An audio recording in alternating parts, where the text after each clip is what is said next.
तो कंडक्टर के बारे में हम पहले भी चर्चा कर चुके हैं। ऐसे materials which have free electrons, the materials which have possess free electrons.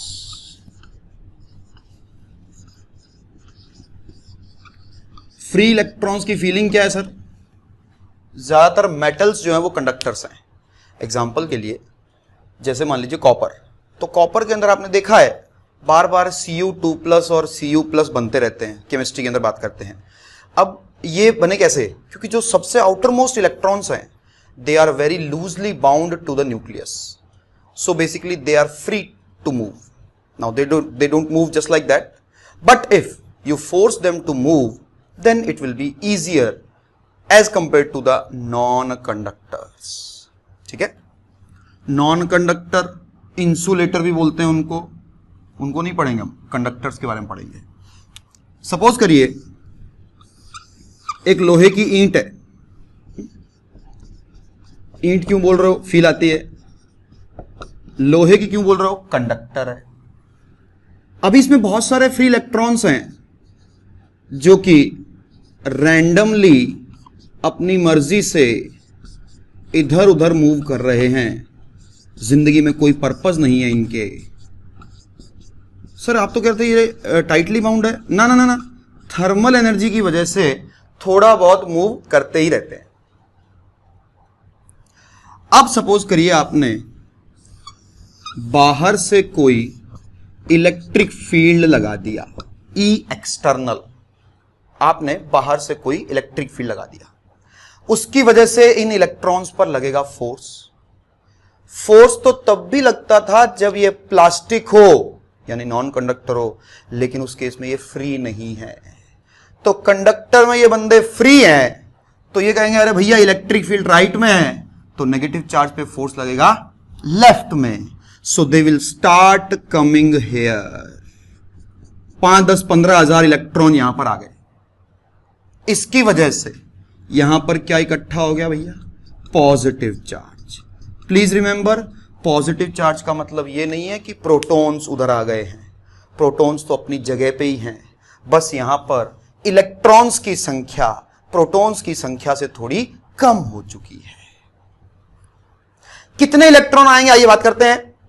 ये जो चार्जेस हैं, इस तरीके से चार्जेस का बाहरी इलेक्ट्रिक फील्ड की वजह से नियत खराब हो जाना, इन्हें बोलते हैं इंडक्शन या इंड्यूस्ड चार्जेस।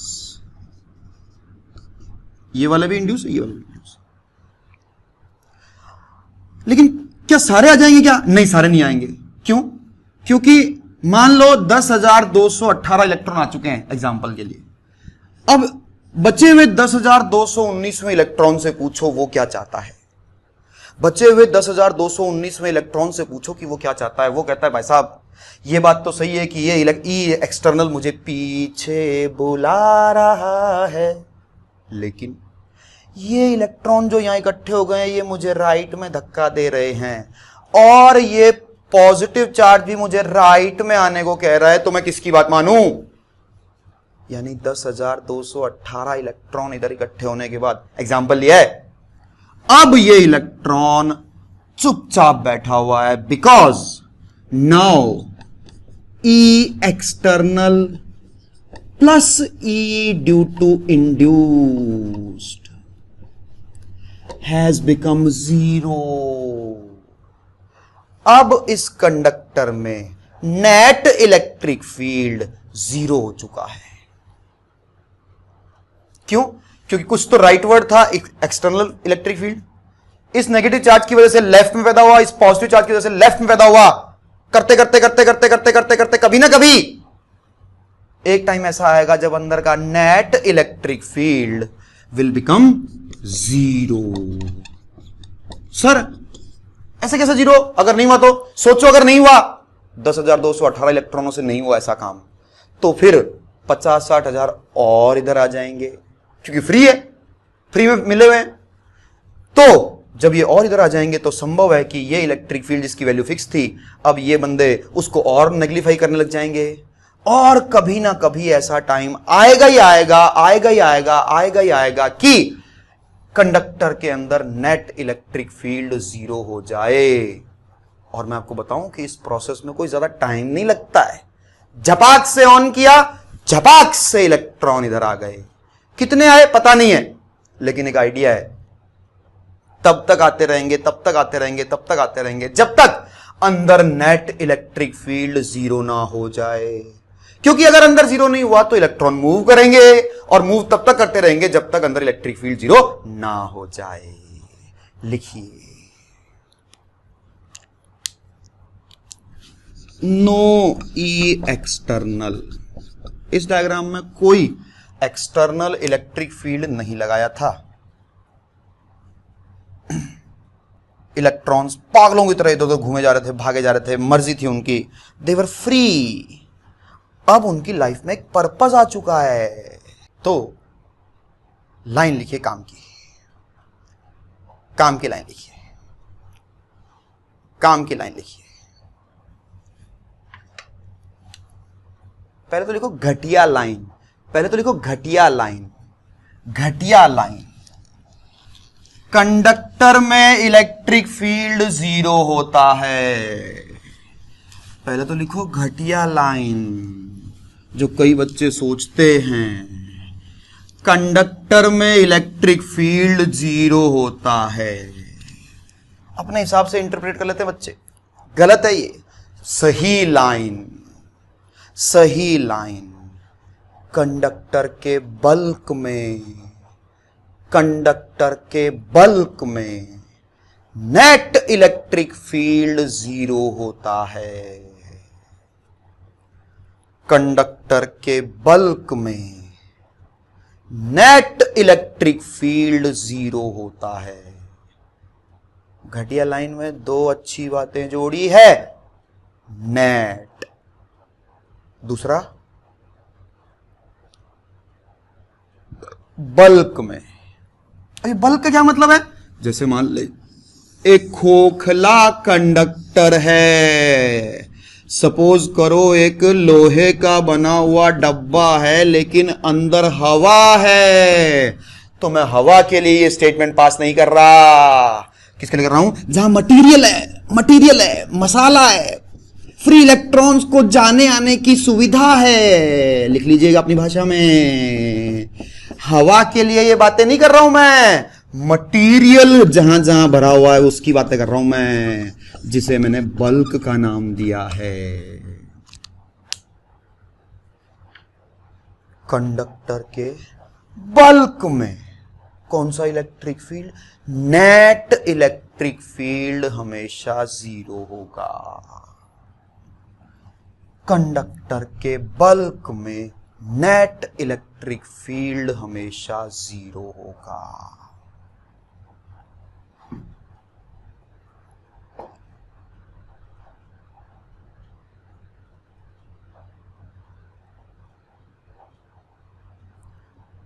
तो मैं आपको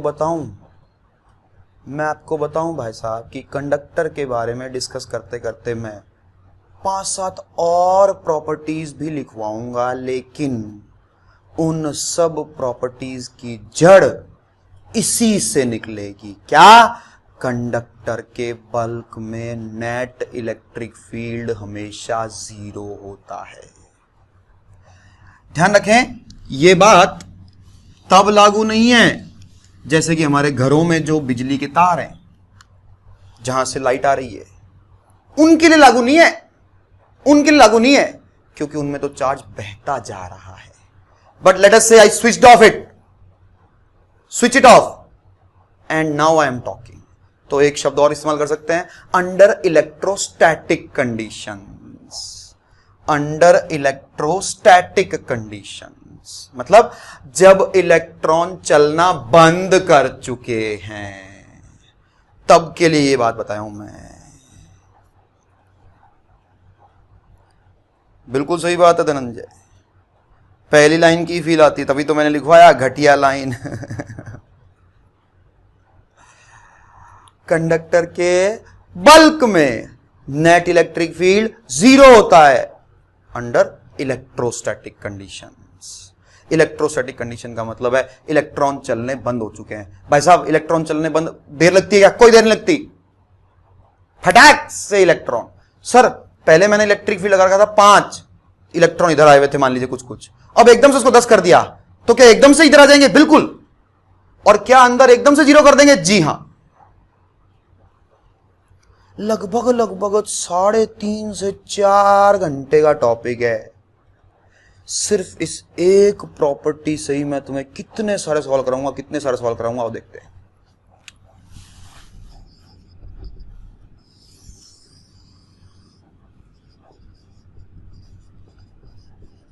सवाल ही सवाल है।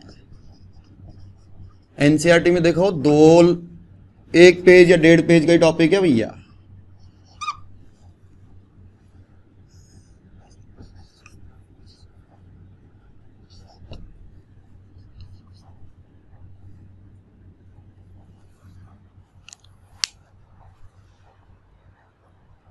क्वेश्चन है, एक सॉलिड न्यूट्रल कंडक्टर दिया हुआ है गोलाकार शेप का, समझो कि तरबूज है, पूरा अंदर से भरा हुआ है। डैश डैश नहीं किया है मैंने, नहीं तो फिर मेरा डायग्राम थोड़ा गंदा हो जाता है इसलिए, लेकिन मैं आपको बताऊं कि ये अंदर से पूरा भरा हुआ है, सॉलिड है एकदम। सेंटर सी है, कैपिटल आर रेडियस है, यहां से कुछ दूर बी पॉइंट है, उस पर चार्ज स्मॉल क्यू रखा हुआ है, ये कोई पॉइंट ए है। अब सबसे पहले समझते हैं न्यूट्रल कंडक्टर का मतलब क्या है। न्यूट्रल का मतलब है कि मैंने अपनी तरफ से इसको कोई एक्स्ट्रा चार्ज नहीं दिया, मैंने अपनी तरफ से इसके अंदर ऐसे हाथ से पकड़ के बाहर से कोई चार्ज छोड़ा नहीं है। हां यह जरूर है कि इस चार्ज की उपस्थिति की वजह से इसमें कुछ चार्जेस इंड्यूस अवश्य होंगे, इसमें कुछ चार्जेस इंड्यूस अवश्य होंगे। आइए देखते हैं किस तरीके से इंड्यूस होंगे। Obviously because this is a positive charge, so इस बंदे के जो इलेक्ट्रॉन्स हैं उनकी नीयत हो जाएगी खराब। चलो चलो चलो चलो अंकल आए हैं, देखना किस तरह से इकट्ठे होंगे।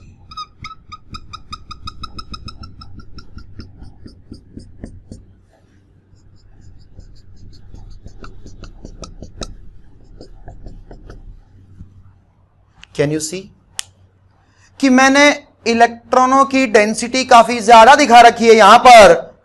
इनफैक्ट इन लोगों की इच्छा भी हो रखी है कि अगर हमें रास्ता मिलता तो हम तो इसके पास पहुंच जाते, लेकिन ये हवा है, हवा तो कंडक्टर है नहीं, इसलिए इलेक्ट्रॉन बेचारे निकल नहीं पाते। इनफैक्ट ये जो बात मैं कर रहा हूं इसके बारे में आपने भी कभी सुना होगा, देखा होगा। आपने शहरों के बाहर बहुत मोटे मोटे तार लगे हुए होते हैं, आपने देखा बहुत मोटे मोटे तार लगे होते हैं, और इनफैक्ट उनके पास जाते हैं थोड़ी थोड़ी आवाज भी आती रहती है क्योंकि वहां पर वोल्टेज बहुत ज्यादा है। अब ये वोल्टेज क्या चीज है वो मैं अलग से बात करूंगा अगले चैप्टर में, लेकिन फिलहाल ये समझो कि उसमें इलेक्ट्रॉन्स जो हैं बहुत पगलाए हुए हैं, बहुत ही ज्यादा पगलाए हुए हैं, बहुत सारे इलेक्ट्रॉन जा रहे हैं। अगर आपने कभी सुना हो तो ऐसा कहते हैं कि उनके पास जाने, उनके साथ चिपकने की जरूरत नहीं है, थोड़ा सा उनके पास आते ही ना मतलब आपको करंट आ जाएगा। अगर आपने सुना हो ऐसा तो थोड़ा सा पास होते ही फटाक से करंट आ जाएगा। इसके पीछे वजह क्या है? इलेक्ट्रॉन इतने पगलाए हुए हैं, इतने पगलाए हुए हैं, इतने पगलाए हुए हैं कि सालों ने हवा को भी थोड़ा थोड़ा कंडक्टर बना दिया है।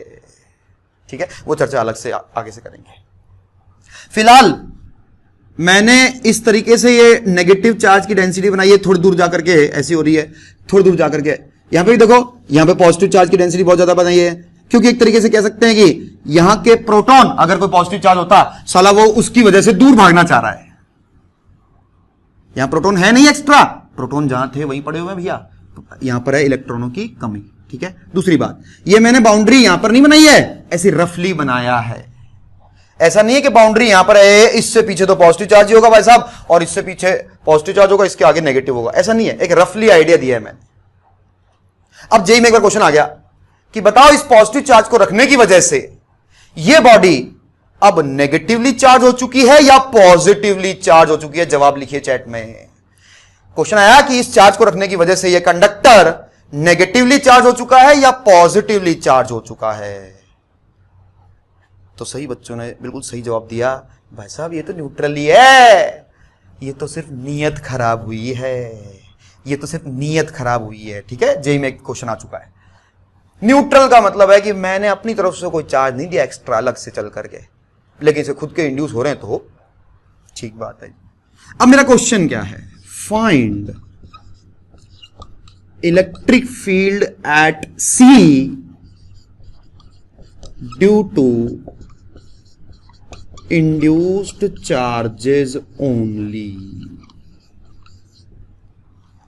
बहुत ही सिंपल क्वेश्चन है, मैं अपनी बात की फीलिंग देने के लिए क्वेश्चन करवा रहा हूं, क्वेश्चन और अच्छे चलूंगा। क्वेश्चन देखते ही बच्चे कहते हैं आंसर 0।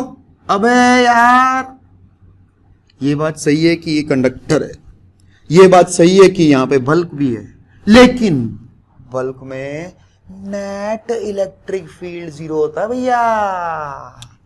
सो ई नेट बराबर,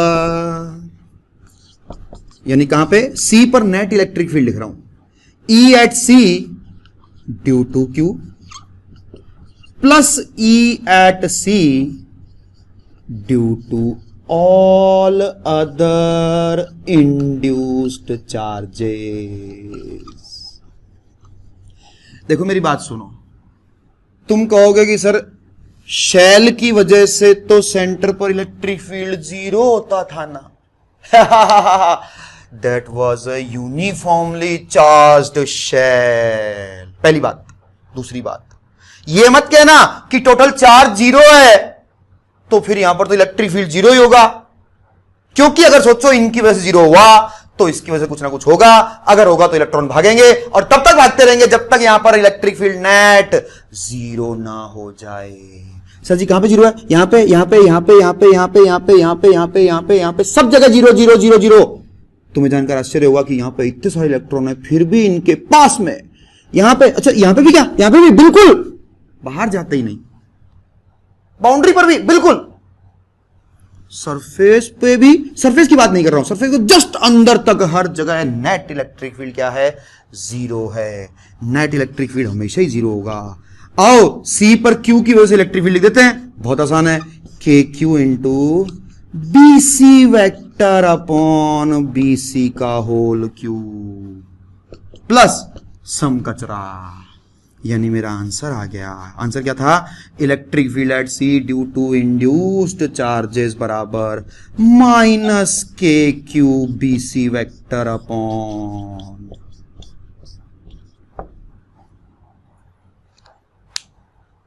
लिख लीजिए। माइनस से क्या समझ में आ रहा है सर जी, इसका मतलब इस प्लस क्यू की वजह से इलेक्ट्रिक फील्ड लेफ्ट में था, तो इन बाकी सब बंदों की वजह से इलेक्ट्रिक फील्ड राइट में आया है। C minus B C vector equal to plus C B vector. Feeling भी आती है, नेगेटिव चार्ज की वजह से इलेक्ट्रिक फील्ड अपनी तरफ होता है, पॉजिटिव चार्ज की वजह से इलेक्ट्रिक फील्ड खुद से अवे होता है। इन सब बंदों ने मिला जुलाकर जो इलेक्ट्रिक फील्ड पैदा किया, उसकी वैल्यू है minus K Q B C vector upon B C cube, या plus K Q C B vector upon C B का मॉडुलस का क्यूब। न्यूट्रल कंडक्टर, ठीक है।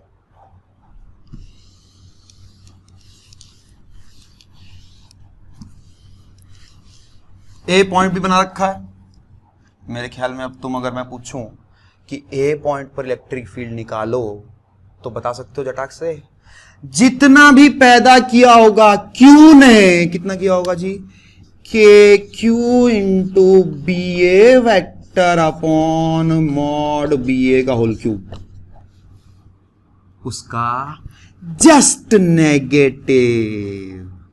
This will be electric field at A due to induced charges only. इसलिए मैंने distances नहीं दी, distances को point से लेकर के करो, B A vector, A B vector, जितना भी पैदा किया होगा स्मॉल क्यू ने उसका इक्वल एंड अपोजिट। यानी कि अगर इस पॉइंट पर इंड्यूस्ड चार्जेस की वजह से इलेक्ट्रिक फील्ड की डायरेक्शन पूछ ली जाए, क्या? पक्का है भाई। भले ही इन चार्जेस की वजह से वैसे निकालना बहुत मुश्किल काम है, वैसे निकालना बहुत मुश्किल काम है, लेकिन इस बात की सहायता से कि it is a conducting solid sphere, we can find electric field at A also due to all the induced charges.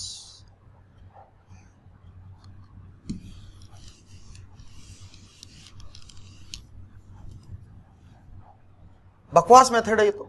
एक और मेथड कर रहा हूं, बहुत ही इजी मेथड था। सी पर इलेक्ट्रिक फील्ड निकालना था भाई साहब।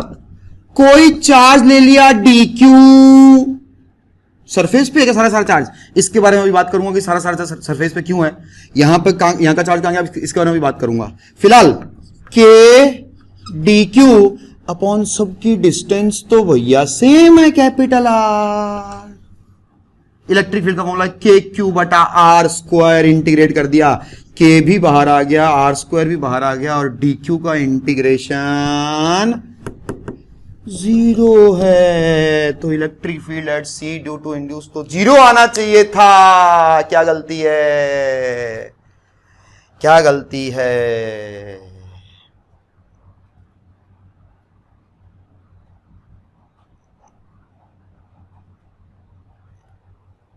डायरेक्शन चेंज हो रही है, ऐसे मत बोल। हाँ ठीक है, कुल मिलाकर के बात ये है भाई साहब, ये फॉर्मूला है ही नहीं, फॉर्मूला ये है ही नहीं। फॉर्मूला क्या है? K Q into R vector upon mod R cube formula है। अब निकालो तुम आर वेक्टर कहां से बाहर आ जाएगा। ठीक है, फॉर्मूला ही गलत लिखा है, ध्यान रखिएगा। चलिए बी पार्ट करिए क्वेश्चन का।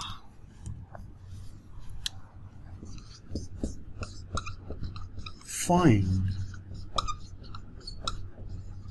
potential at C due to induced charges only.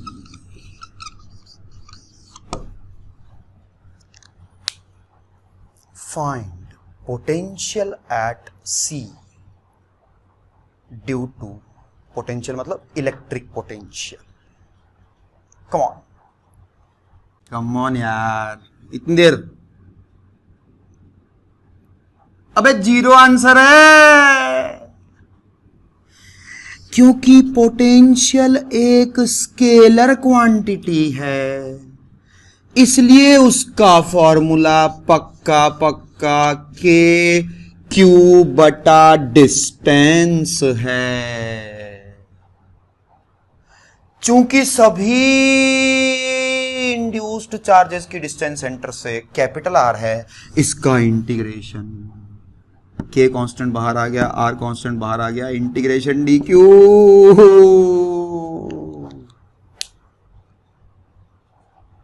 भाई साहब लाइन लिख लेना, लाइन लिख लेना, लाइन लिख लेना, लाइन लिख लेना। कंडक्टर के बल्क में इलेक्ट्रिक फील्ड 0 बताया था, पोटेंशियल 0 नहीं बताया। लिख लो, कंडक्टर के बल्क में इलेक्ट्रिक फील्ड 0 बताया था, पोटेंशियल 0 नहीं बताया। तो शायद तुम उस बात का इस्तेमाल करने लग गए थे कि मैं दोनों इसकी वजह से लिखूं प्लस इसकी वजह से लिखूं बराबर 0 कर दूं।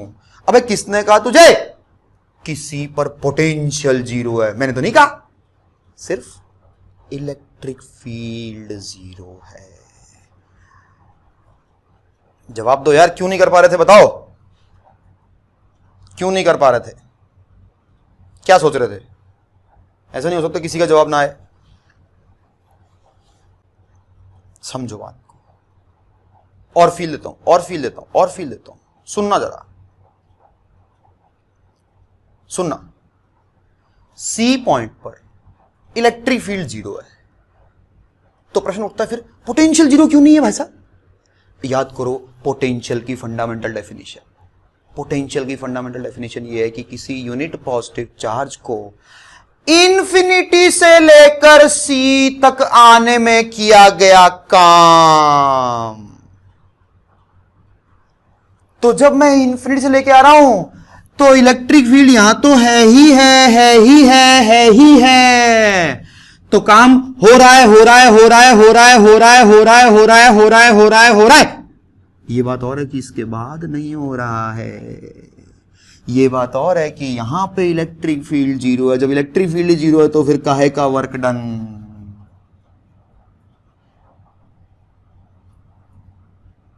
बिल्कुल सही बात है। वैसे भी पहले भी बताया है कि अगर इलेक्ट्रिक फील्ड जीरो है तो पोटेंशियल जीरो होना जरूरी नहीं है। अगर पोटेंशियल जीरो है तो इलेक्ट्रिक फील्ड जीरो होना जरूरी नहीं है। ठीक है, फिलहाल इसका आंसर है ये। और फीलिंग आएगी बी पार्ट करिए, और फीलिंग आएगी बी पार्ट करिए, सी पार्ट करिए। चलिए सी पार्ट,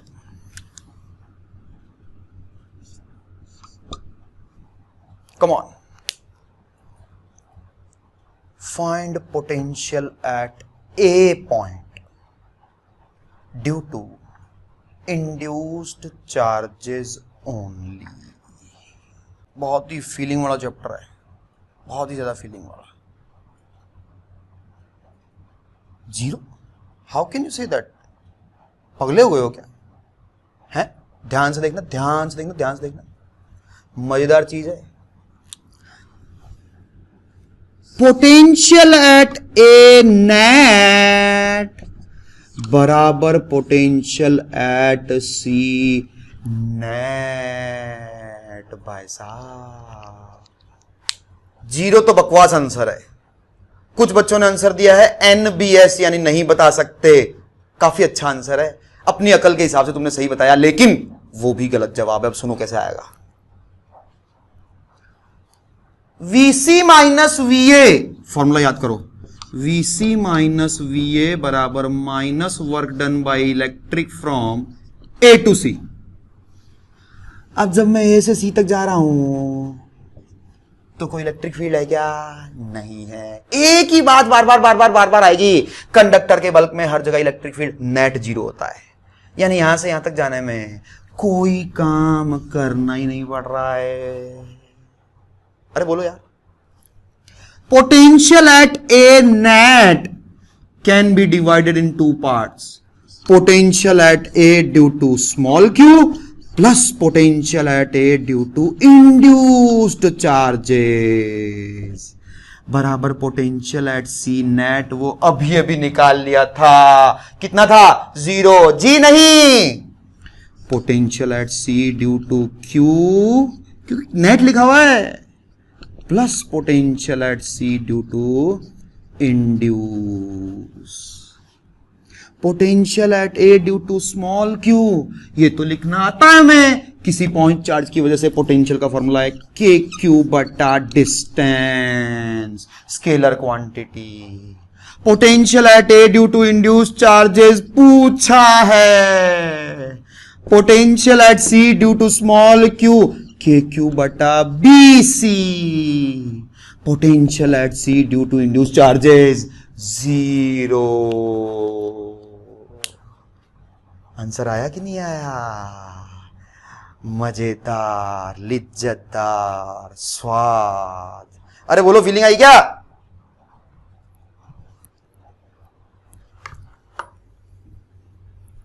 सही बात है धनंजय।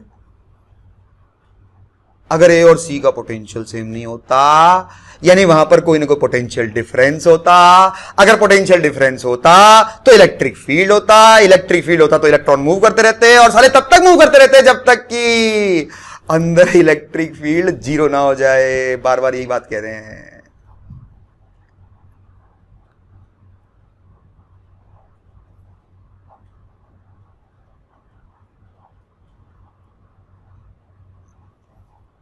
अभी तो शुरुआत हुई है, देखना कितने मजेदार मजेदार सवाल आएंगे, कितने मजेदार मजेदार सवाल।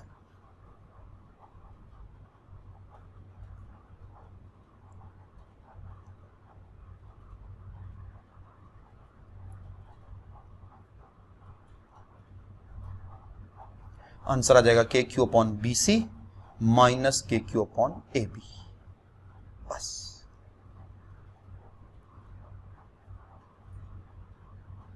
सेकंड प्रॉपर्टी पे आ चुके हैं हम कंडक्टर की। लिख लो property number 2।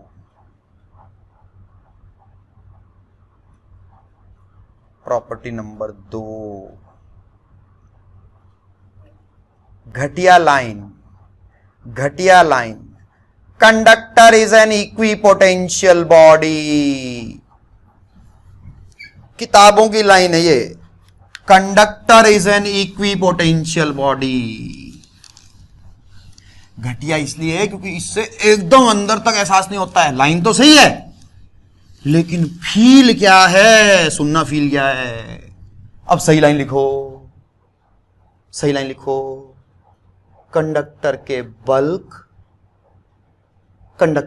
Bulk comma outer surface and inner surface. Conductor के bulk comma outer surface and inner surface, bracket में इफ एनी, अगर कोई इनर सरफेस है तो, ब्रैकेट में इफ एनी का पोटेंशियल हमेशा सेम होता है।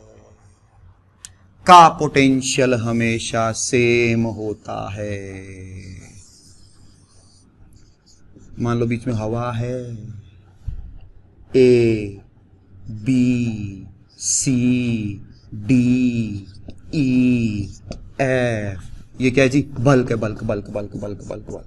जी, सभी का पोटेंशियल क्या है?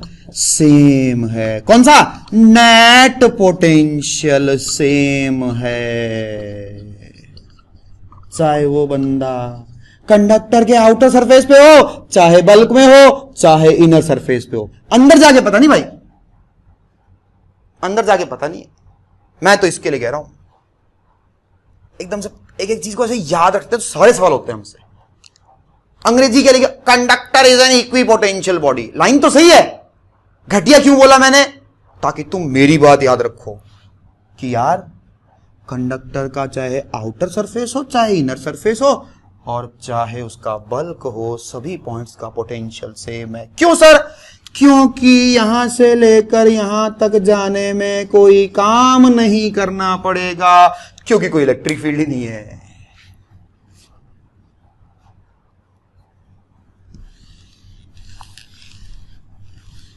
क्वेश्चन,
मिट गया क्या?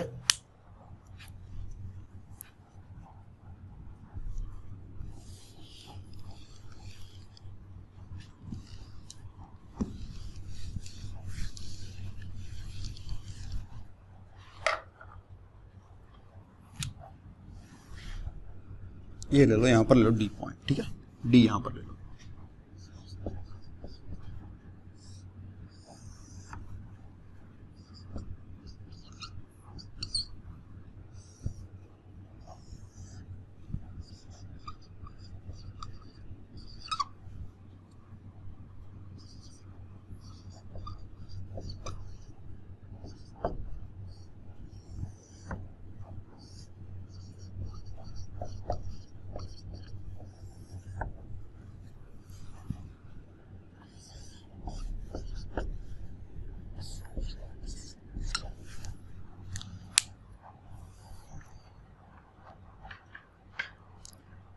क्वेश्चन आ चुका अगला। एक न्यूट्रल सॉलिड कंडक्टर है जिसके अंदर एक कंसेंट्रिक कैविटी है। कैविटी है, समझोगी हवा है यहां पर। उसका सेंटर है C और सेंटर पर एक चार्ज रखा हुआ है कैपिटल Q। सेंटर पर एक चार्ज रखा हुआ है कैपिटल Q। अंदर की रेडियस स्मॉल r है, बाहर की रेडियस है कैपिटल R। कैविटी में कोई पॉइंट है A, बल्क में कोई पॉइंट है B, बाहर कोई पॉइंट है D। इनर सरफेस को नाम दिया है मैंने S1 सरफेस 1, आउटर सरफेस को नाम दिया है मैंने S2।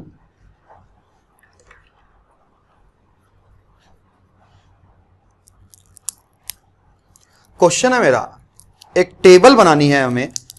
Find electric field at A point, B point and D point due to capital Q, due to S1 and due to S2।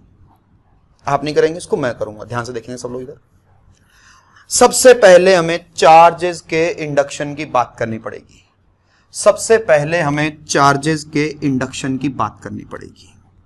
यह बात तो समझ में आती है कि इस पॉजिटिव चार्ज की वजह से, इस पॉजिटिव चार्ज की वजह से यहां पर कुछ नेगेटिव चार्ज जमा होगा। कितना जमा होगा ये भी अभी देख सकते हैं।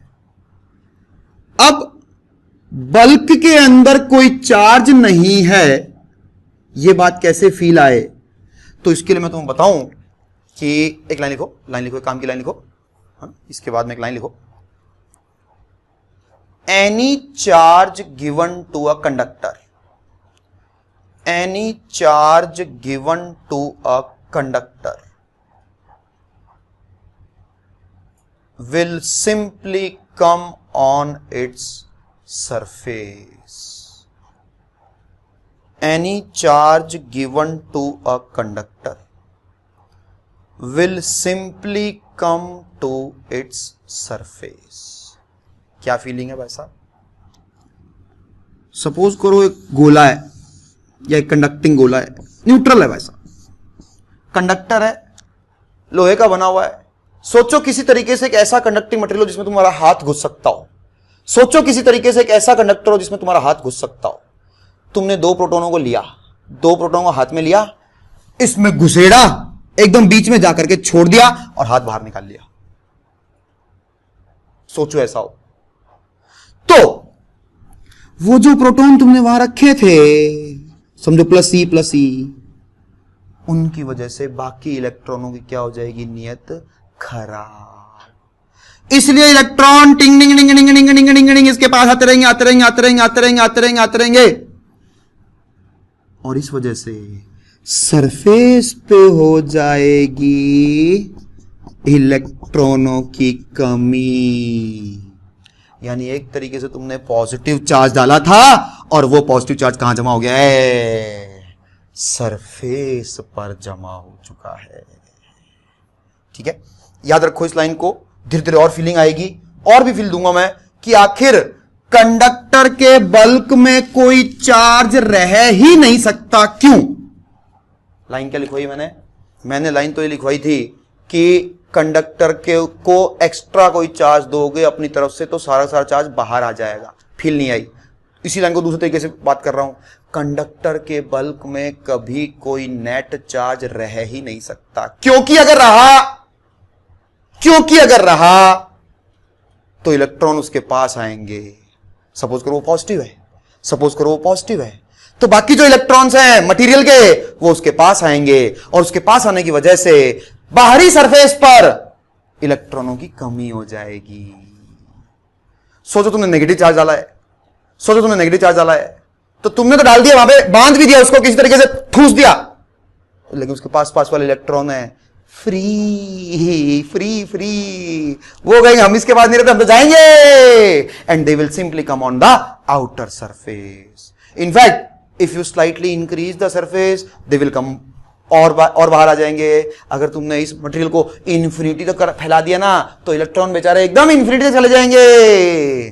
तो वास्तव में वो सरफेस पे रहना नहीं चाह रहे थे, वो तो उनकी मजबूरी थी, उसके बाहर उनके पास जगह नहीं थी। सही बात तो ये है कि अगर वहां पे कोई चार्ज तुमने रखा है अपनी तरफ से डाल करके, बाहर से कुछ डाल करके रख दिया, उसकी वजह से इलेक्ट्रॉन इधर उधर भागेंगे और तब तक भागते रहेंगे जब तक किसी कंडक्टर का सारा चार्ज उसके सरफेस पर ना आ जाए। कौन सा सरफेस मैंने नहीं बोला है, क्योंकि इनर भी हो सकता है और आउटर भी हो सकता है। अभी देखते जाओ। तो ये फीलिंग तो आती है कि इस कैपिटल क्यू चार्ज की वजह से कुछ इलेक्ट्रॉन यहां पर इकट्ठे हो जाएंगे। मैं इसको थोड़ा सा डैश डैश हटा रहा हूं ताकि डायग्राम ढंग से दिखे, है ना। वैसे ये डैश डैश किया क्यों था, because I wanted to show that this is actually the bulk.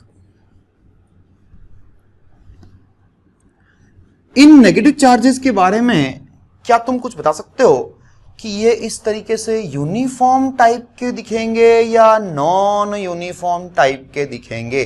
क्या लगता है तुम्हें? अपनी गट फीलिंग से बताओ कि ये बंदे, ये इलेक्ट्रॉन्स किस तरह से दिखेंगे, यूनिफॉर्म टाइप के या नॉन यूनिफॉर्म टाइप के? तो लगभग सभी बच्चों का जवाब सही आया है, यूनिफॉर्म टाइप के। एंड द कारण is because the charge Q has been placed at the centre. तो ये सेंटर पे बैठा हुआ बंदा सभी इलेक्ट्रॉनों को बराबर हेला मार रहा है, बराबर आवाज मार रहा है, आ जाओ आ जाओ आ जाओ आ जाओ। पक्का? ओके। अब प्रश्न उठता है कि इस चार्ज की वैल्यू कितनी है। प्रश्न उठता है कि इस चार्ज की वैल्यू कितनी है। इसे समझने के लिए मैं बना रहा हूं एक गॉसियन सरफेस। टिंग टिंग टिंग टिंग टिंग टिंग टिंग टिंग टिंग टिंग टिंग टिंग। ये क्या बनाया मैंने? एक गॉसियन सरफेस 3D क्लोज्ड। मुझे बताओ कि इस गॉसियन सरफेस में क्या खास बात है। क्या आप समझ सकते हैं कि इस गॉसियन सरफेस का हर पॉइंट कंडक्टर के बल्क में मौजूद है? क्या इस गॉसियन सरफेस का हर पॉइंट कंडक्टर के बल्क में मौजूद है? हां जी, कंडक्टर के बल्क में मौजूद है। तो फ्लक्स का फॉर्मूला क्या था? Integration E.dA। अगर हर जगह इलेक्ट्रिक फील्ड जीरो है, क्यों जीरो है? क्योंकि कंडक्टर के बल्क के हर पॉइंट पर इलेक्ट्रिक फील्ड जीरो होता है। अगर इलेक्ट्रिक फील्ड जीरो है तो फ्लक्स भी जीरो ही होगा। पक्का पक्का? बताओ सही बात है या गलत है? चैट में लिख के बताओ कि अगर हर जगह इलेक्ट्रिक फील्ड जीरो है तो पक्का पक्का फ्लक्स जीरो होगा। यह बात सही है या गलत है?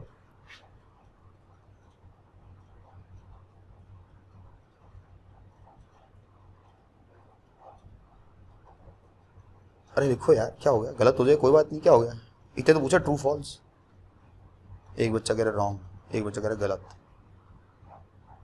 सुनना, दोबारा सुनो, दोबारा सुनना। एक गॉसियन सरफेस है, इसको भूल जा। दूसरा क्वेश्चन, एक गॉसियन सरफेस है, उसके द्वारा अंदर एनक्लोज किया गया चार्ज जीरो है, तो उस सरफेस के हर पॉइंट पर इलेक्ट्रिक फील्ड भी पक्का जीरो होगा। ट्रू और फॉल्स?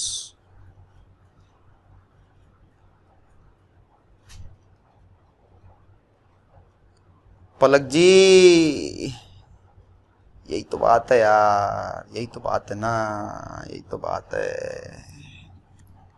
इसीलिए तो खास बच्चे खास हैं। अबे ध्यान से सुनो इधर गधों।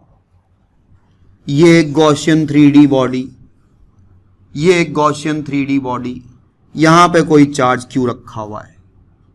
यहां पे कोई चार्ज क्यों रखा हुआ है? इसके अंदर चार्ज जीरो है, इसका मतलब फ्लक्स क्या है? जीरो। क्यू एनक्लोज्ड जीरो है, इसका मतलब फ्लक्स जीरो। और अगर फ्लक्स जीरो है, फ्लक्स अगर जीरो, इसका मतलब इलेक्ट्रिक फील्ड भी हर जगह जीरो ही होगा। अबे नहीं यार, यहां पे इलेक्ट्रिक फील्ड और एरिया के बीच का एंगल ऑब्ट्यूस रहा होगा, यहां पर एरिया और इलेक्ट्रिक फील्ड के बीच का एंगल एक्यूट रहा होगा। संभव है इस वजह से ये पूरा कचरा जीरो रखा हो। अबे इस चीज के जीरो होने का मतलब ये नहीं है कि ये जीरो है। हां, लेकिन फाई इक्वल टू जीरो होने का यह पक्का मतलब है कि क्यू एनक्लोज्ड जीरो है। कंफ्यूज हो गए सर? दोबारा सुनो, पहली लाइन मैंने क्या बोली थी? पहली लाइन मैंने बोली थी कि अगर गॉसियन सरफेस के हर पॉइंट पर इलेक्ट्रिक फील्ड जीरो हो तो फ्लक्स जीरो होगा। तो यार जब ई हर जगह जीरो है, हर जगह बोला मैंने, तो क्या फ्लक्स जीरो नहीं होगा क्या? दूसरा स्टेटमेंट मैंने क्या बोला? अगर किसी बंदे के अंदर टोटल चार्ज जीरो है तो हर जगह इलेक्ट्रिक फील्ड जीरो होगा। अगर किसी 3D बॉडी में से फ्लक्स जीरो है, सर जी फ्लक्स जीरो है ना, तो इलेक्ट्रिक फील्ड हर जगह जीरो। अबे ई डॉट डी ए के जीरो होने के एक और तरीका भी तो है, कहीं ना कहीं ई और ए के बीच का एंगल ऑब्ट्यूस रहा हो, कहीं ना कहीं एक्यूट रहा हो, तब भी तो फ्लक्स जीरो हो सकता है। पीयू सहारण अपने कई लल्लू विधान सोलंकी घटिया आंसर दे रहे हैं। अरे बोलो, समझ में आएगी मेरी बात?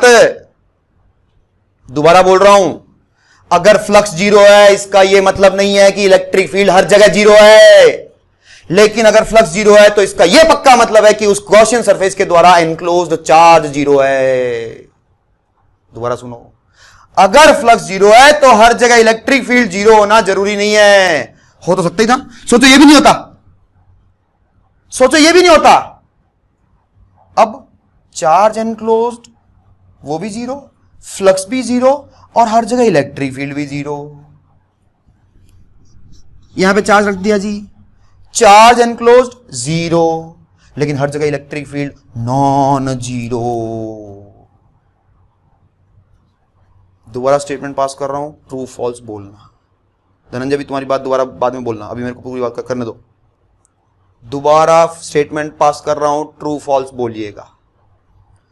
अगर किसी गॉसियन सरफेस के द्वारा चार्ज एनक्लोज्ड जीरो है तो फ्लक्स पक्का पक्का जीरो होगा। ट्रू और फॉल्स?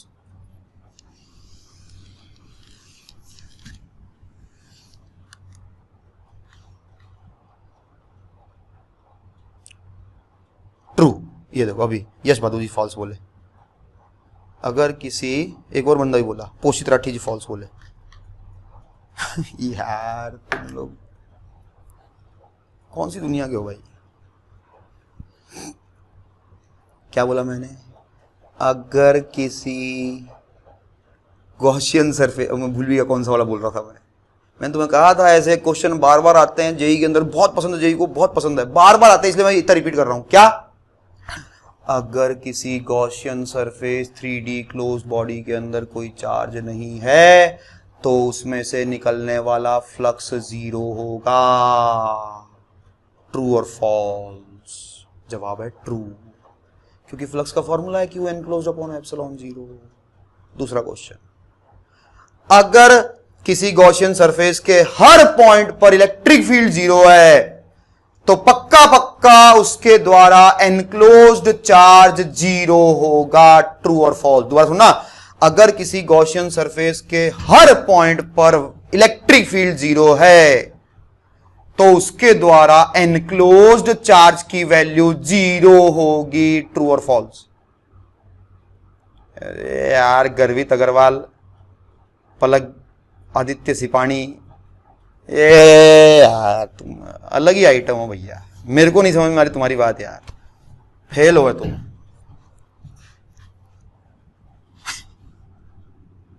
अगर हर जगह इलेक्ट्रिक फील्ड जीरो है, हर जगह इलेक्ट्रिक फील्ड जीरो है, तो ये चीज जीरो है तो फ्लक्स जीरो नहीं होगा क्या? और फ्लक्स बराबर क्या होता है? चार्ज एनक्लोज बटा एप्सिलॉन जीरो। तो ये स्टेटमेंट ट्रू है भाई। आर्यन चौधरी, आदित्य सिपाणी,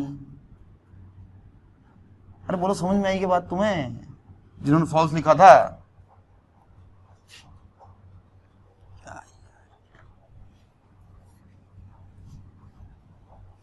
मैंने तुम्हें कहा था ये टॉपिक शुरू होने के बाद में ना सारा का सारा मसाला एक साथ इकट्ठा हो जाएगा, सारा का सारा मसाला एक साथ इकट्ठा हो जाएगा।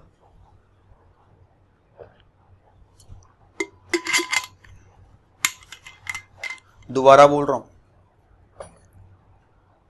अगर गॉसियन सरफेस के अंदर यानी एनक्लोज्ड कोई चार्ज ही नहीं है तो उसके सरफेस के हर पॉइंट पर वेक्टर ई जीरो होना चाहिए। ट्रू और फॉल्स?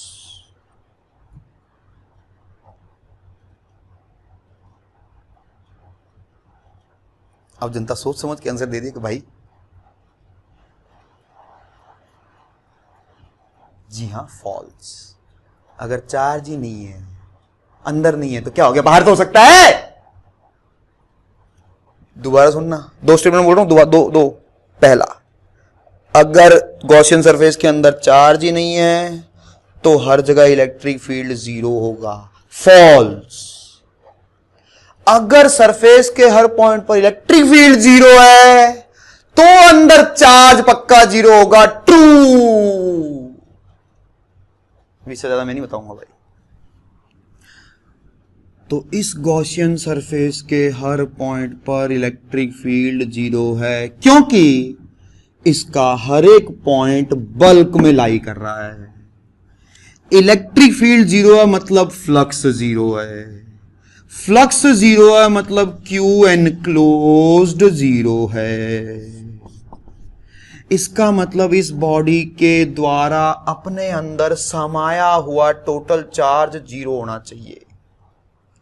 उसमें से कैपिटल क्यू यहां सेंटर पे रखा है, यहां पर कोई चार्ज है नहीं, सरफेस पर है मान लिया एक्स, यहां पर कुछ है नहीं, कुछ नहीं है, कुछ नहीं है, कुछ नहीं है, कुछ नहीं है, कुछ नहीं है, कुछ नहीं है, कुछ नहीं है, कुछ नहीं है, कुछ नहीं है, कुछ नहीं है। इसका मतलब जीरो बराबर x plus Q, so x will be minus Q.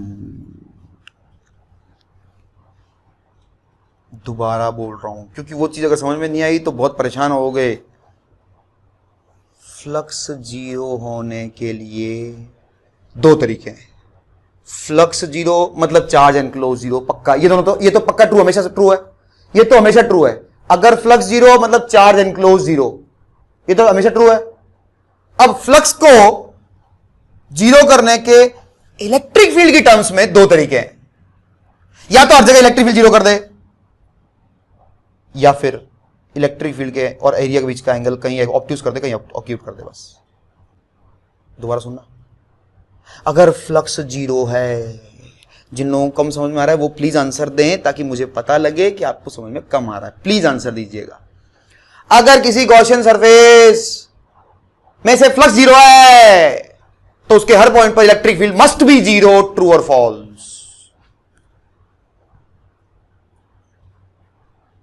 जिन लोगों को समझ में आ गई ये बात वो ना लिखें कुछ भी, ठीक है। हे भगवान,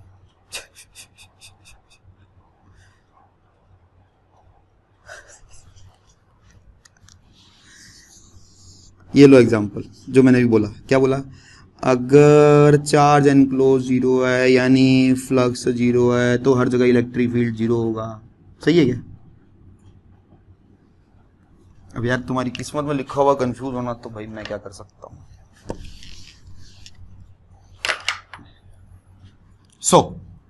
अब मुझे ये समझ में आया कि अंदर जो चार्ज है वो टोटल माइनस क्यू इकट्ठा हुआ है, and that also is uniform.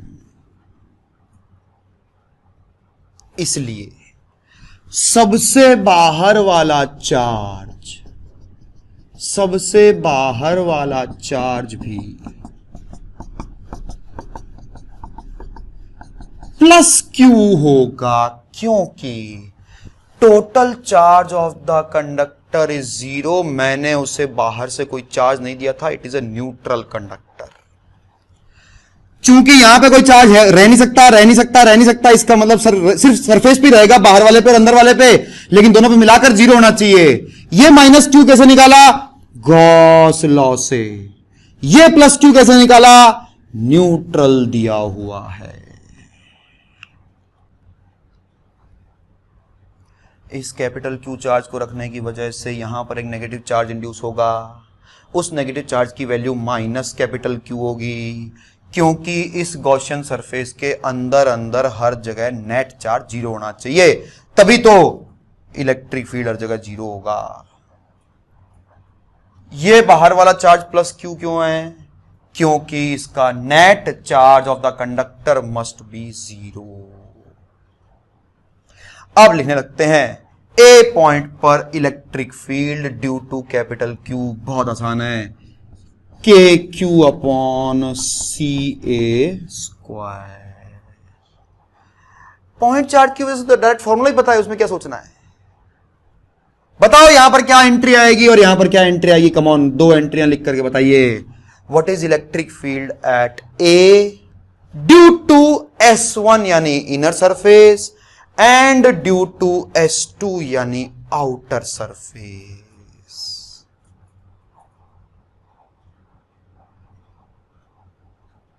मैंने कहा था तुम्हें, या तो तुम्हें पूरा चैप्टर ही तुम्हारे हाथ से निकल जाएगा या फिर तुम्हारे को ऐसे चारों तरफ रोशनी रोशनी हो जाएगी। जवाब है क्योंकि एक यूनिफॉर्मली चार्ज्ड शेल की वजह से अपने ही अंदर इलेक्ट्रिक फील्ड 0 होता है। यूनिफॉर्मली चार्ज्ड शेल, शेल है क्या ये? हाँ जी, क्योंकि सरफेस पे ही सारा चार्ज। एक यूनिफॉर्मली चार्ज्ड शेल की वजह से अपने ही अंदर कोई पॉइंट पर इलेक्ट्रिक फील्ड 0 होता है। यूनिफॉर्मली चार्ज्ड स्फेरिकल शेल की वजह से अपने ही अंदर कोई पॉइंट पर इलेक्ट्रिक फील्ड 0 होता है।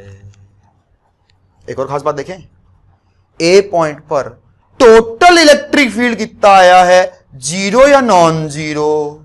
ए पॉइंट पर नेट इलेक्ट्रिक फील्ड कितना आया है, 0 या नॉन 0।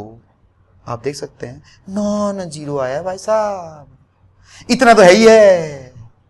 यहीं पे किताबों की वो लाइन गलत होगी ना, कंडक्टर के अंदर इलेक्ट्रिक फील्ड 0 होता है, कहेगा कंडक्टर के बल्क में, यहां की बात नहीं करते हैं। चलिए आइए बी पॉइंट पर, बी पॉइंट पर एंट्री लिखता हूं। पॉइंट चार्ज की वजह से तो आसान है भाई साहब, डायरेक्ट फॉर्मूला ही है के क्यू अपॉन डिस्टेंस का स्क्वायर। S1 यानी इस सरफेस की वजह से बी पॉइंट पर इलेक्ट्रिक फील्ड बताओ, इतना लिख दो 0 या नॉन 0। बी पॉइंट पर इस बंदे की वजह से इलेक्ट्रिक फील्ड 0 या नॉन 0।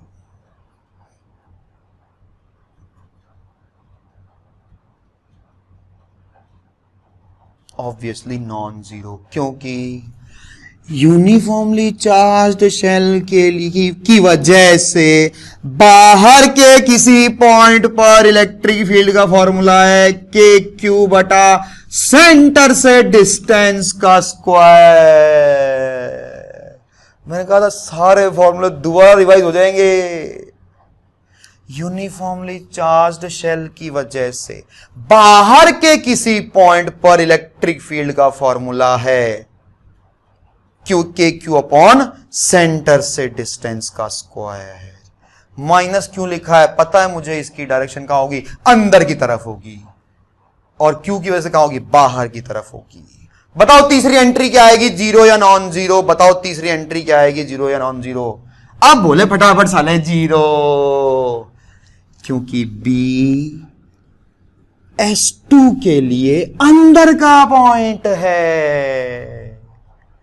तो किसी भी यूनिफॉर्मली चार्ज्ड शेल की वजह से अंदर के किसी पॉइंट पर इलेक्ट्रिक फील्ड 0 होगा। वैसे भी बी पर नेट कितना होना चाहिए था, 0। इन दोनों ने मिलकर 0 कर दिया है, तो इसकी वजह से अगर कोई आंसर आ गया तो 0 कहां से होगा। D D D D D D D D की एंट्री भरो, खुद से भरो। 2 मिनट का टाइम है, फिर मिलाना यहां से, लिखने की जरूरत नहीं है, लिखने में चैट में तकलीफ आएगी।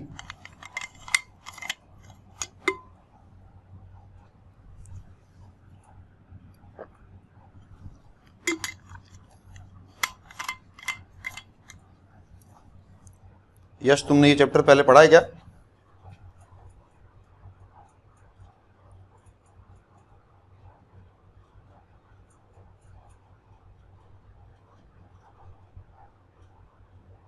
S1 और S2 के बीच हॉलो कहां मान लिया भाई? वो तो मैंने डैश डैश हटाया था, बिल्कुल माना नहीं, हॉलो नहीं है वो, डायग्राम खराब हो रहा था इसलिए, बिल्कुल हॉलो नहीं है। कैसी बातें कर रही हो, ये बिल्कुल हॉलो नहीं है भाई।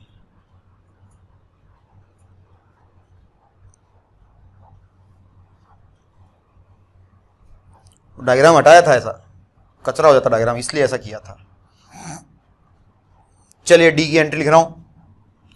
पॉइंट चार्ज की वजह से तो आसान है भाई साहब।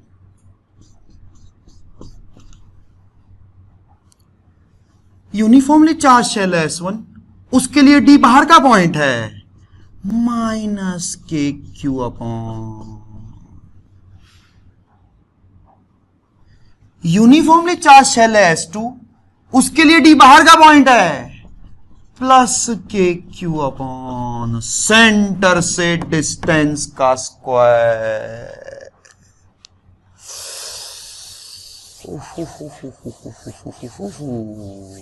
जबर जबर जबर जबर जबर।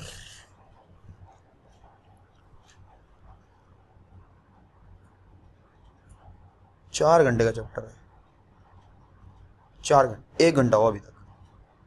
इसलिए तुम्हें कहा था सारे फॉर्मूले दोबारा देख देख के आना। खैर, हमारी बातें सुनते होते तो तकलीफ ही क्या थी जीवन में।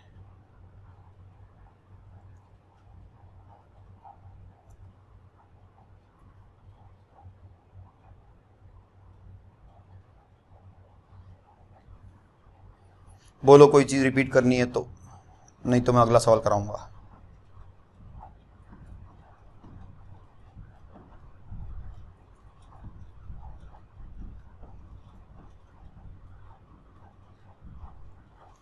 पक्का?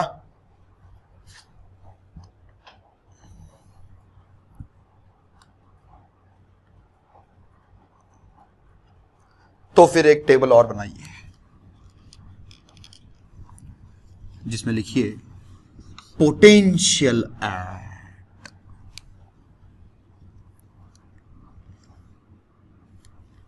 मजा आएगा आपको। अभी भी अगर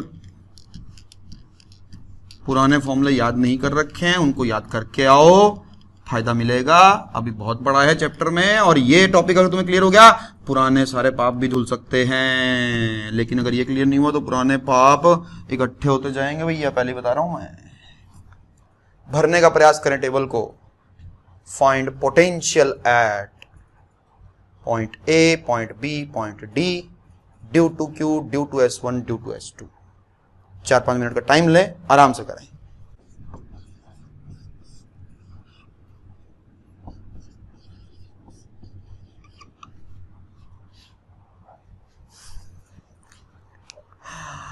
आधों की तो यहां तक ही एंट्रियां खत्म हो गई होंगी, गलत हो गई होंगी। बोलो किसी ने सही लिखी है ए पार्ट के लिए? किसी ने तीनों एंट्रियां सही लिखी है?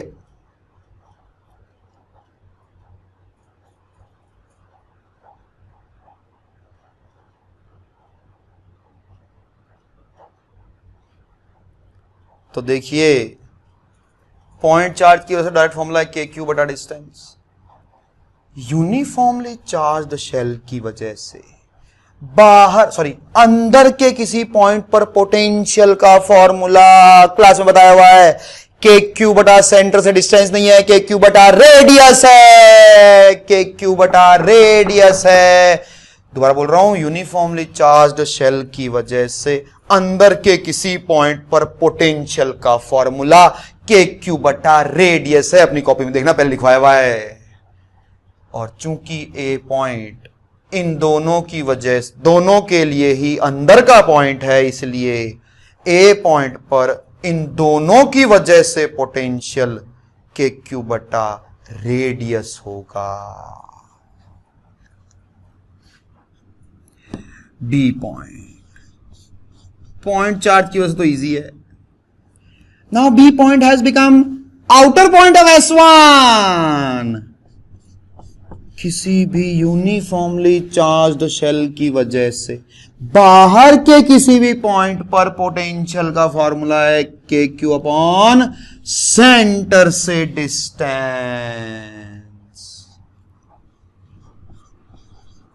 लेकिन बी पॉइंट S2 के लिए तो अंदर का ही पॉइंट है, तो फॉर्मूला है K Q upon radius. Copy में देख ले, किसी भी यूनिफॉर्मली चार्ज्ड शेल की वजह से पोटेंशियल और इलेक्ट्रिक फील्ड के फॉर्मूले क्या क्या बताए थे। मत करो रिवाइज, मत करो। किसने कहा तुम? अभी तक समझ नहीं पा रहे हो कैसे पाप जो है हमेशा साथ चलते रहते हैं? अभी तक समझ नहीं पा रहे हो?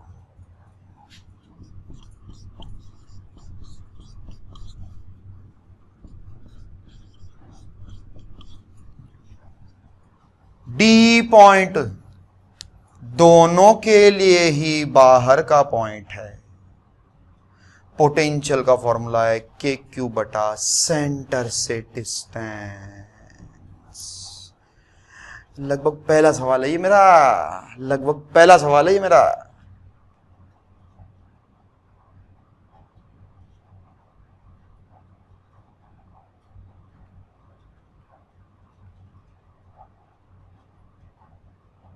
एक और हो जाए, एक और हो जाए। बोलिए, इसमें कोई चीज रिपीट करनी तो बताइए, कोई चीज अगर रिपीट करनी है तो बताइए। पुराने फॉर्मूलों पर बेस्ड क्वेश्चन है। नेक्स्ट, आइए चलते हैं अगले सवाल पर।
लगभग वही सवाल है, बस फर्क सिर्फ इतना है कि अब की बार कैपिटल क्यू चार्ज को सेंटर पे ना रख के किसी और जगह ए पॉइंट पर रख दिया गया है।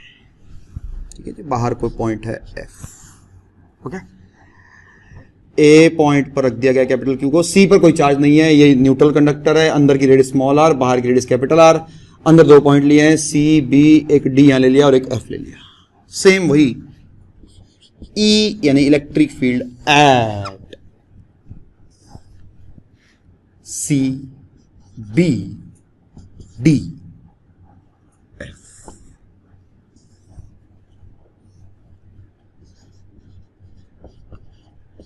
Due to capital Q,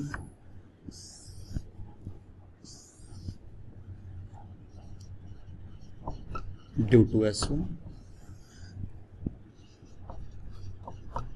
due to S2। जो भी समझ में आए फिल करने का प्रयास करिए, जो भी समझ में आए।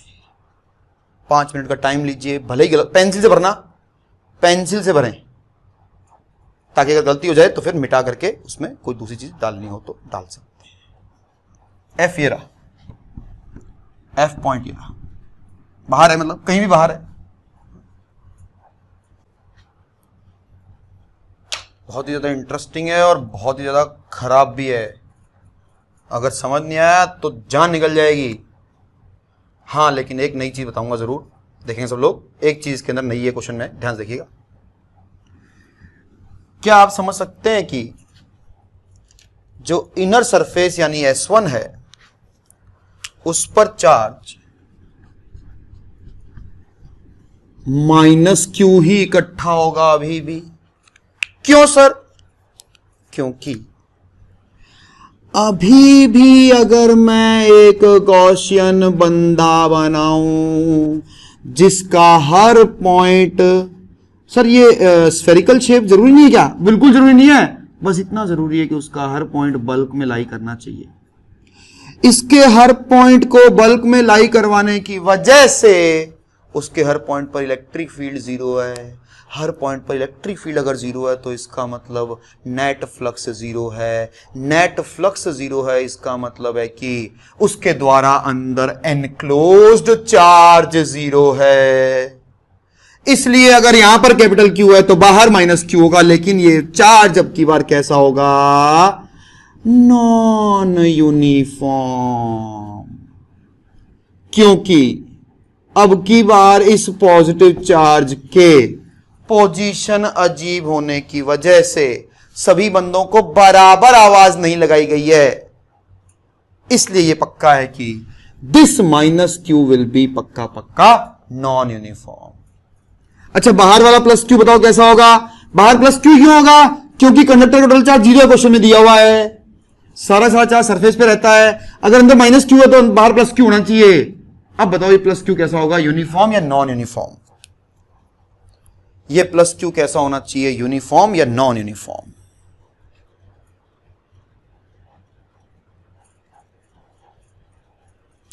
तो लगभग सभी बच्चों का जवाब है नॉन यूनिफॉर्म। और जब मैं तुम्हारी उम्र में था तो मेरा भी जवाब था नॉन यूनिफॉर्म, लेकिन सही जवाब है यूनिफॉर्म। ये यूनिफॉर्म क्यों है, इसको ध्यान से सुनने की जरूरत है और बहुत ही ज्यादा फंडामेंटल समझाऊंगा। अनफॉर्चुनेटली इसका मैथमेटिकल प्रूफ नहीं कर सकता मैं। हां, इसको समझाने के लिए एक कहानी जरूर सुना सकता हूं, एक कहानी जरूर सुना सकता हूं। हर घर में कुछ बूढ़े लोग होते हैं और कुछ जवान लोग होते हैं। बूढ़े कहते हैं जवान किसी काम के नहीं है साले, सारा काम तो हम करते हैं। और जवान कहते हैं बूढ़े क्या काम करते हैं, सारा काम तो हम करते हैं। मतलब शायद एक शब्द सुना हो, शायद इलेक्ट्रोस्टैटिक शील्डिंग, शायद ये शब्द सुना हो। कहां सुना होगा? बचपन में कभी सुना हो कि हम बहुत तेज अंधेरा है, बहुत ज्यादा बारिश आ रही है, कार में जा रहे हैं, बिजली चमक रही है, कार को रोकना पड़ गया, इतनी खतरनाक बिजली चमक रही है कि बिजली के गिरने के फुल चांसेस हैं। तो कार के अंदर बैठे रहना चाहिए या कार से बाहर निकलना चाहिए, ये क्वेश्चन आता है। तो बाहर निकलने में क्या नुकसान है, बाहर निकलने की इच्छा क्यों हो रही है? क्योंकि कार जो लोहे की बनी हुई है, तो लोहे में तो बिजली पक्का करंट मारेगी, इसलिए आम आदमी कहता है कि बाहर निकल जाना चाहिए। लेकिन मैं आपको बताऊं कि ऐसे में कार के अंदर बैठे रहने से सेफ कोई जगह नहीं है, और इसकी वजह है इलेक्ट्रोस्टैटिक शील्डिंग। शील्ड का मतलब क्या होता है? ढाल। दोबारा देखिएगा,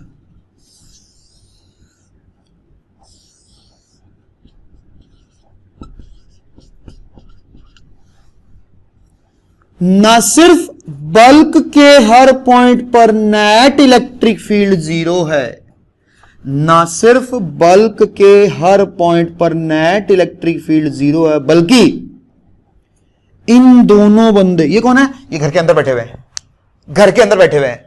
इनको लगता है सारा जहर हमें पीना है, इनको लगता है हमारे बाहर हर तरफ बल्क ही बल्क है, बल्क ही बल्क है, बल्क ही बल्क है, बल्क ही बल्क है, बल्क ही बल्क है। और इन दोनों को लगता है कि यहां पर इलेक्ट्रिक फील्ड 0 करने का काम सिर्फ हम दोनों का है। और बाहर बैठे हैं दादा, बाहर बैठे हैं दादा। दादा कहते हैं पूरे घर की सुरक्षा की जिम्मेदारी तो मेरी है। बाहर वाले बूढ़े आपस में बैठ के क्या बात करते हैं? ज्यादातर क्या होता है घरों में, बूढ़े लोग कहां बैठते हैं? गांव में अगर चले जाओ, पुराने गांव में बूढ़े लोग कहां बैठते हैं? बाहर कमरों में। जवान लोग कहां रहते हैं? अंदर रहते हैं। बूढ़े क्या बात करते हैं? सारा काम तो हम करते हैं जी, अंदर इनके भाऊ, जैसे कहते हैं कि यार तूने अगर ऐसे काम करना है तो कर ले मेरे भाऊ, वो वाला भाऊ। ये कहते हैं मेरे भाऊ तो अंदर बल्क ही बल्क है, बल्क ही बल्क है, बल्क ही बल्क है, बल्क ही बल्क है, बल्क ही बल्क है, बल्क ही बल्क है। बल्क यहां भी है, यहां भी है, यहां भी है, यहां भी है, यहां भी है। किसके भाऊ? बाहर वाले की भाऊ। अनफॉर्चुनेटली इसका मैथमेटिकल प्रूफ नहीं कर सकता मैं, अवेलेबल ही नहीं है। इस बंदे को क्या लगता है कि मैं हूं शिव जी का भक्त और सारा जहर मुझे पीना है, यानी मेरे भाव अंदर हर जगह बल्क ही बल्क है, बल्क ही बल्क है, बल्क ही बल्क है, और बल्क में इलेक्ट्रिक फील्ड 0 मुझे करना है। और वो मैं 0 तब कर पाऊंगा जब मैं कैसा होऊंगा?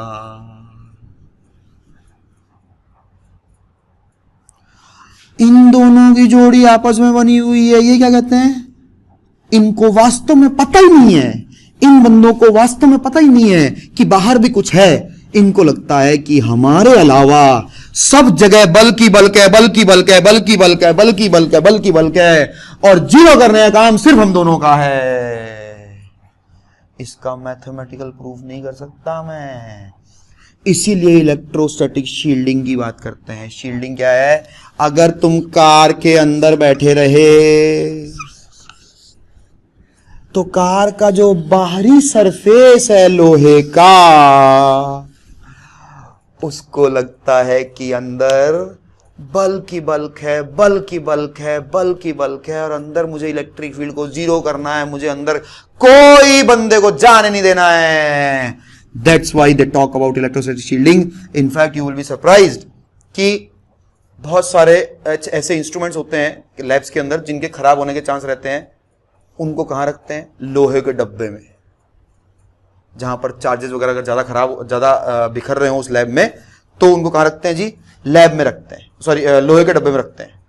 तो लोहे के डब्बे में रखने की वजह से इसका मैथमेटिकल प्रूफ क्या है? कोई प्रूफ नहीं है भाई। तुझे कहीं मिले तो मुझे दिखा देना, देसी भाषा में सुन ले। बाहर वालों को लगता है कि अंदर बल की बल्क है, बल की बल्क है, बल की बल्क है, और सारा जहर हमें पीना है, यानी अंदर इलेक्ट्रिक फील्ड जीरो मुझे करना है, और मैं तभी जीरो कर पाऊंगा जब मैं यूनिफॉर्म होऊंगा। यही इसका जवाब है। लिख ले अपनी भाषा में। क्या? अंदर वालों की जोड़ी अपनी बनी हुई है, बाहर वालों की जोड़ी अपनी बनी हुई है। बाहर वालों की जोड़ी कौन सी है? अगले क्वेश्चन में एक और चार्ज बाहर भी रखने वाला हूं मैं, इसलिए बोला। क्या? अंदर वालों को लगता है बूढ़े किसी काम की नहीं है, सारा काम तो हम करते हैं, बूढ़े बैठे रहते हैं, और हमारे भाऊ पूरे घर में हमारे बाहर जाते ही सब जगह क्या है? बल की बल्क है, बल की। कहां पे? कहां पे? यहां पे, ये यहां पे, सब जगह बल की बल्क है, सब जगह बल की बल्क है, सब जगह बल की बल्क है, और उस बल्क में इलेक्ट्रिक फील्ड को जीरो करने का काम सिर्फ हमारा है। ये अंदर वालों को गलतफहमी है, और बाहर वालों को लगता है, मतलब इमेजिन करो, बाहर वाले किसी बंदे को पता भी नहीं लगेगा कि अंदर कोई क्या बोलते हैं इसको, कैविटी भी है क्या, उसमें कोई कैपिटल चार्ज क्यू भी रखा है क्या, उसमें कोई S1 भी है क्या। और अंदर वाले को ये लगेगा कि बाहर हर जगह लोहा ही लोहा है, लोहा ही लोहा है, लोहा ही लोहा। कहां पे? यहां पे कि बाहर भी? दोनों जगह। ये लाइन लिख लो अपनी भाषा में भैया, फिलहाल रट लो इसको, रट लो। क्या? बाहर वाले बंदों को लगता है अंदर हर जगह बल की बल्क है, बल मतलब अगर काश ये चार्ज क्यों बोल सकता, तुम इसे पूछते कि भाई साहब बताना जरा अंदर क्या है, खोखला है या सॉलिड है, ये बोलता अबे पागल हो गया, ऑब्वियसली सॉलिड है।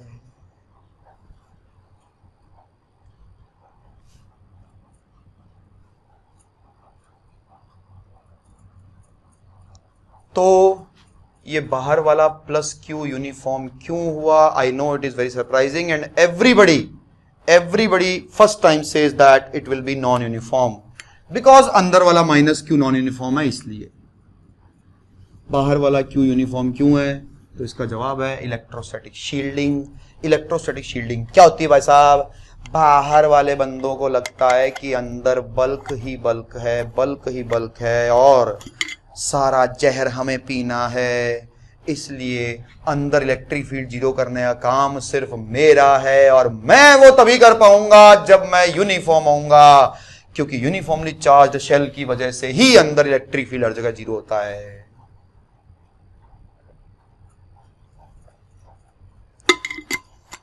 मजा अभी शुरू हुआ है। एक एक क्वेश्चन मतलब ऐसे एकदम मजेदार। चले कर रहा हूं मैं के क्यू अपॉन AC स्क्वायर, क्योंकि पॉइंट चार्ज की वजह से डायरेक्ट फॉर्मूला है के क्यू अपॉन डिस्टेंस का स्क्वायर। S1 की वजह से, यानी इनर सरफेस की वजह से, C पॉइंट पर इलेक्ट्रिक फील्ड जवाब है नहीं बता सकते। क्यों सर? क्योंकि वैसे तो ये नॉन यूनिफॉर्म है, इसलिए फॉर्मूला ही नहीं पता। और ये बकवास मत कर देना कि यहां पे इलेक्ट्रिक फील्ड 0 है, क्योंकि ये तो बल्क है। हाँ, S2 की वजह से पक्का 0।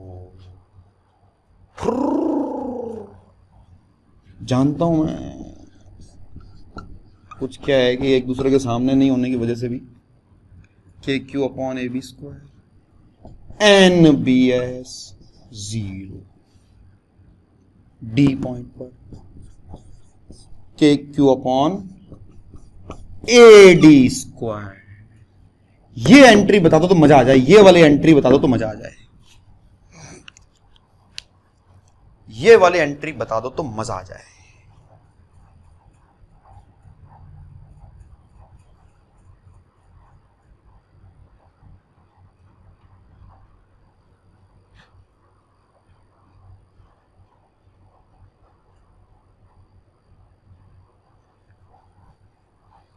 बताना जरा, लिख रहा हूं सही लिख रहा हूं क्या, देखना जरा।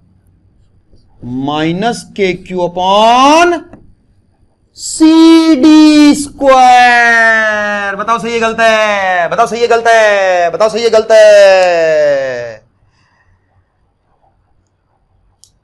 अबे सेंटर से डिस्टेंस आएगी ना लक्षित। जी हां भाई साहब, ये गलत है। बिल्कुल आपने सही कहा कि AD² आएगा। अरे अभी अभी तो बोला मैंने, ये बल्क आ गया। बल्क में नेट इलेक्ट्रिक फील्ड कितना होना चाहिए? 0। बल्क में नेट इलेक्ट्रिक फील्ड कितना होना चाहिए? 0। बाहर वाले यूनिफॉर्म की वजह से है 0, कैपिटल Q की वजह से है KQ/AD², तो उसका नेगेटिव होगा तभी तो नेट 0 होगा।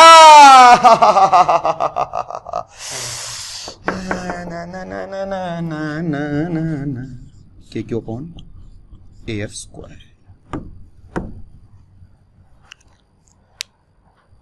सर मजा नहीं आ रहा है, गंदा लग रहा है, गंदा लग रहा है। अब क्या करूं यार मैं।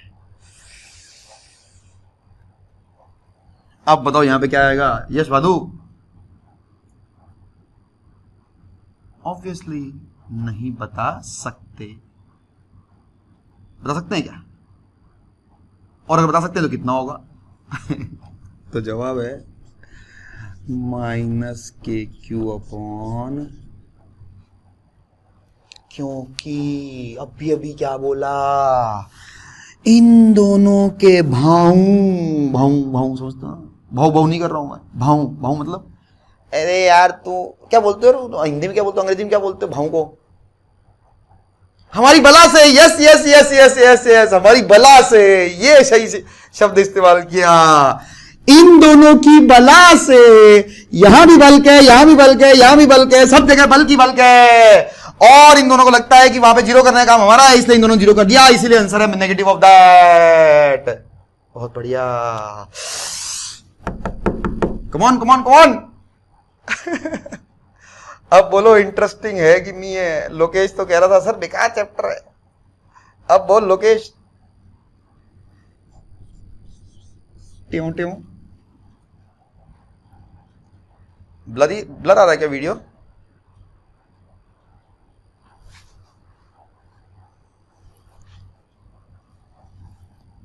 जी हां, अब आएगा CF², क्योंकि यूनिफॉर्मली चार्ज्ड शेल की वजह से बाहर के किसी पॉइंट पर इलेक्ट्रिक फील्ड का फॉर्मूला KQ/सेंटर से डिस्टेंस का स्क्वायर है।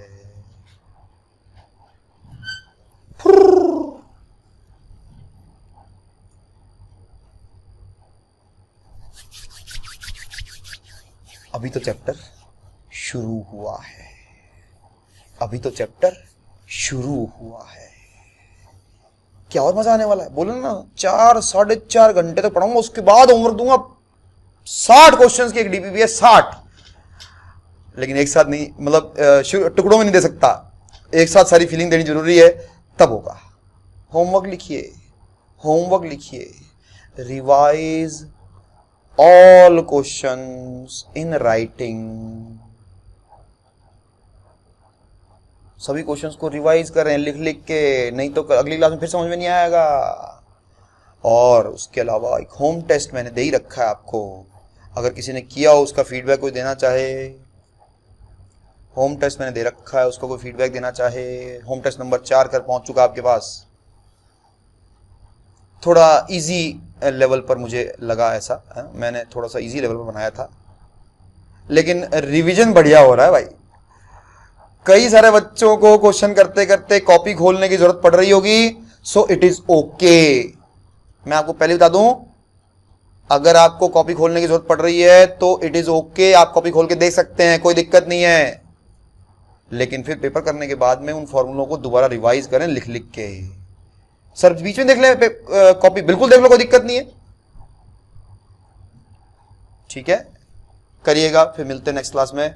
बहुत जबरदस्त टॉपिक है सर, समझ में कम आ रहा है, कहां से पढ़े? पढ़ ले, जहां तेरी इच्छा करे ना, जिस दुकान से, जिस किताब से, जिस कोचिंग से, जो तेरे को मिल जाए साले, जहां से मिल जाए तेरे को, ऐसा कंडक्टर पढ़ाया हुआ मेरे सामने ले आना।